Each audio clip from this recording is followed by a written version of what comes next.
Assalamualaikum warahmatullahi wabarakatuh. Selamat sore dan salam sejahtera.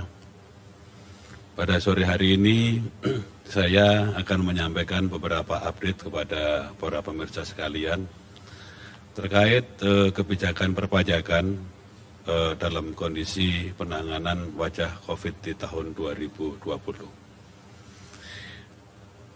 Ada dua hal yang perlu kami sampaikan di sini, bahwa keberadaan pajak pada waktu penanganan COVID, kalau mungkin boleh kami sampaikan, ada dua kelompok besar.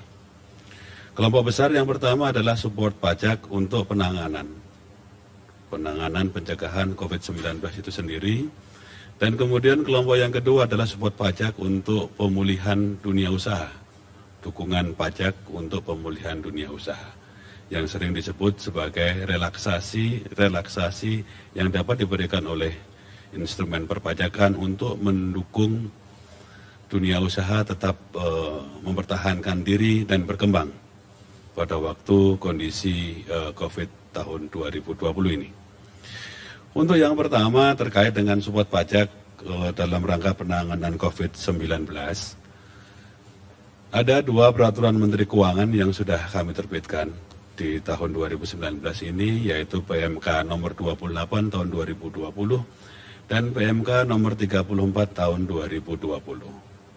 Khusus terkait dengan perpajakan, PMK 28 tahun 2020 ini memberikan pembebasan atas pemberian fasilitas terhadap barang-barang dan jasa yang diperlukan dalam rangka penanganan pandemi COVID-19 ini.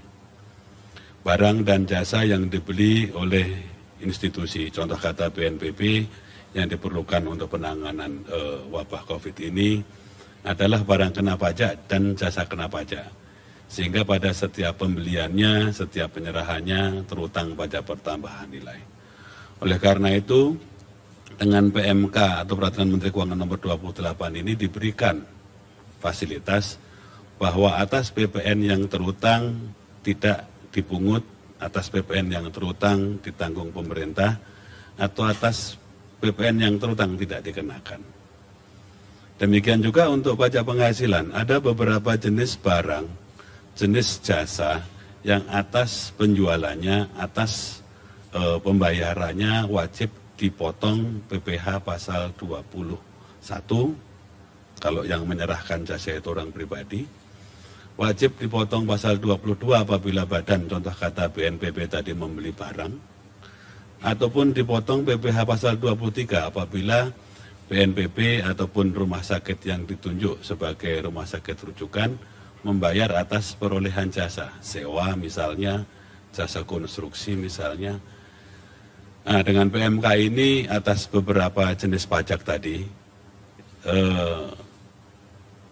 tidak dikenakan pemotongan pajak penghasilan. Beberapa jenis barang atau jasa mungkin kita bisa lihat bersama bahwa yang diberikan fasilitas, kalau barang itu adalah obat-obatan, vaksin, peralatan laboratorium, alat pendeteksi, alat pelindung diri, alat-alat untuk keperluan pasien, dan peralatan lainnya yang diperlukan oleh siapa? Oleh BNPB atau instansi pemerintah lain, oleh rumah sakit yang menangani, yang ditunjuk sebagai rumah sakit rujukan, atau bahkan oleh pihak lain yang bukan rumah sakit, bukan BNPB, tapi ditunjuk oleh BNPB ataupun ditunjuk oleh rumah sakit untuk melakukan penanganan. Jadi harapan besarnya adalah bahwa tersedia barang-barang yang sangat diperlukan untuk menangani, mempercepat penanganan pemulihan wabah coronavirus 19 ini. Di lain sisi, kalau seandainya jasa, ada beberapa jasa yang spesifik diperlukan. Contoh kata jasa konstruksi, kalau seandainya BNPB mau membuat rumah sakit, beberapa rumah sakit kemarin sempat muncul, kemudian jasa konsultasi, jasa manajemen, jasa persewaan, dan jasa pendukung lainnya. Jadi jasa-jasa yang sangat dibutuhkan untuk kegiatan pelaksanaan penanganan wabah coronavirus 19 ini. Jadi dengan PMK ini pemerintah memberikan kemudahan fasilitasi Sepanjang yang membeli adalah BNPB, rumah sakit atau pihak lain yang ditunjuk oleh BNPB terhadap jenis barang dan jasa tersebut diberikan fasilitas perpajakan. Itu adalah yang pertama. Jadi ada beberapa, mungkin saya sampaikan juga yang kedua, tapi itu adalah yang pertama.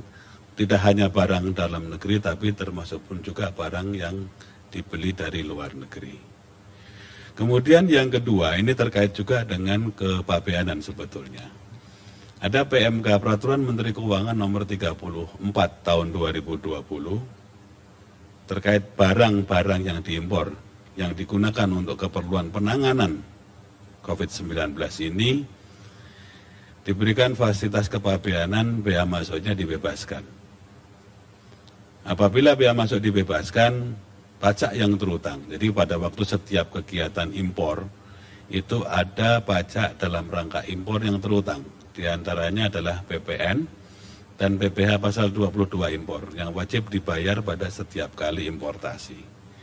Dengan PMK ini diberikan pembebasan bea masuk, begitupun juga dengan PDRI-nya. Diberikan PDRI tidak dipungut dan dibebaskan dari pemungutan PPh pasal 22 impor. Barangnya apa saja, Bapak dan Ibu sekalian, di sini terlihat bahwa barangnya mulai dari hand sanitizer, test kit, ataupun reagen laboratorium, transfer media untuk virus, obat vitamin, peralatan medis, dan alat pelindung diri, APD. Jadi ada beberapa hal di sana, ini terkait juga nyambung dengan yang tadi saya sampaikan di awal dengan terbitnya PMK 28. Jadi yang tidak masuk dalam skema pasal PMK 34 ini dapat menggunakan PMK 28 terhadap jenis-jenis barang yang dapat diberikan fasilitas tidak dipungut PPN dan dibebaskan dari pemungutan PPh pasal 22 impor. Kemudian yang selanjutnya bagaimana caranya, ini sebetulnya sama kalau untuk barang-barang dari luar negeri pada waktu importasi dan termasuk pun barang-barang yang dilewatkan kawasan berikat, kawasan bebas ataupun menerima kemudahan impor tujuan ekspor kita. Sama konteksnya bahwa barang masuk ke kawasan diberikan fasilitas, sedangkan barang keluar kawasan, keluarnya kepada beberapa institusi tadi, BNPB salah satu diantaranya, rumah sakit rujukan yang kedua, dan yang ketiga adalah instansi ataupun pihak yang ditunjuk, juga diberikan fasilitas PPN-nya ditanggung oleh pemerintah. Itu dua hal besar dalam konteks kami di Kementerian Keuangan, khususnya Direktorat Jenderal Pajak, untuk memberikan support ketersediaan alat ataupun jasa ataupun barang yang diperlukan dalam rangka penanganan COVID-19. Selain itu, dalam konteks untuk mendukung dunia usaha, Direktorat Jenderal Pajak Kementerian Keuangan juga menerbitkan ada beberapa hal barangkali mungkin dapat kami sampaikan di sini. Yang pertama terkait dengan kemudahan dalam penyampaian SPT tahunan, baik orang pribadi ataupun badan. SPT tahunan orang pribadi yang telah kami undur penyampaiannya dari tanggal 31 Maret 2020 akan disampaikan paling lambat tanggal 30 April 2020. Jadi untuk orang pribadi kami masih tunggu sampai dengan tanggal 30 April 2020. Sedangkan untuk wajib pajak badan, batas waktu penyampaian adalah tanggal 30 April 2020 dan tidak diperpanjang. Namun demikian, diberikan kemudahan kepada wajib pajak, baik orang pribadi atau badan, untuk menyampaikan SPT dengan hanya memberikan beberapa kelengkapan saja.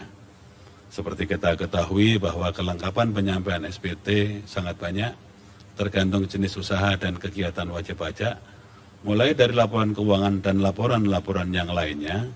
Tapi untuk tanggal 30 April ini diberikan kesempatan hanya transkrip elemen laporan keuangan untuk wajib pajak badan disertakan di SPT, atau laporan keuangan sederhana yang berupa neraca sederhana untuk wajib pajak orang pribadi yang perlu disertakan pada waktu menyampaikan SPT paling lambat tanggal 30 April 2020. Pertanyaannya, sampai kapan dokumen-dokumen yang harus dilampirkan dapat dilampirkan?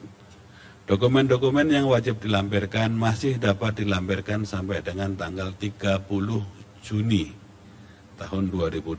Jadi ada masa waktu sekitar 2 bulan kepada para wajib pajak untuk mengumpulkan.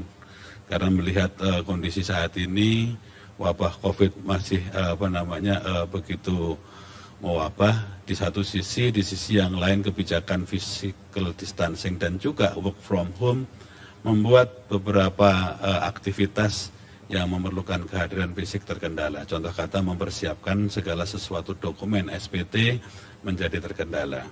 Oleh karena itu dengan Perdirjen nomor 6 ini kami memberikan relaksasi bahwa SPT tetap disampaikan tanggal 30 April, namun demikian untuk kelengkapannya masih dapat disampaikan sampai dengan tanggal 30 Juni tahun 2020.